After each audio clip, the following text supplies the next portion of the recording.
তোমাদের দুজনকে হাতে নাতে ধরিয়ে দিব। একশো কতবার বিয়াদব মেয়ে দরজা বন্ধ করে দিচ্ছে যে। আল্লাহ, ডাক্তারতে ডাক্তার। এই মনি, দরজা খোলো, দরজা খোলো মনি। এখন কি হবে বলো তো? আমার কি হবে? আমার হাজবেন্ডের শুধু দেখে ফেলে তাহলে সবকিছু শেষ। আল্লাহ, কি করবো আমি এখন? বলছিলাম তোমাকে আমি। মনি, মনি দরজা খোলো। কি করবো? কিছু করার নাই। এই শোনো, তুমি এত বেশি চিন্তা করো না তো। আমার মেয়ের কথা আমার হাজবেন্ড কিছুতেই বিশ্বাস করবে না, বুঝছো? চলো এক কাজ করি, আমরা শুয়ে পড়ি। আসো তো। আরে চিন্তা করো না বলছি না।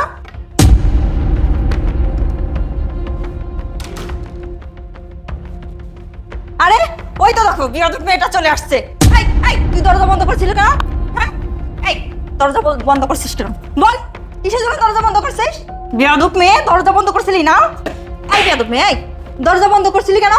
তোকে তো আমি একবারে এখনই বাসা থেকে বের। আরে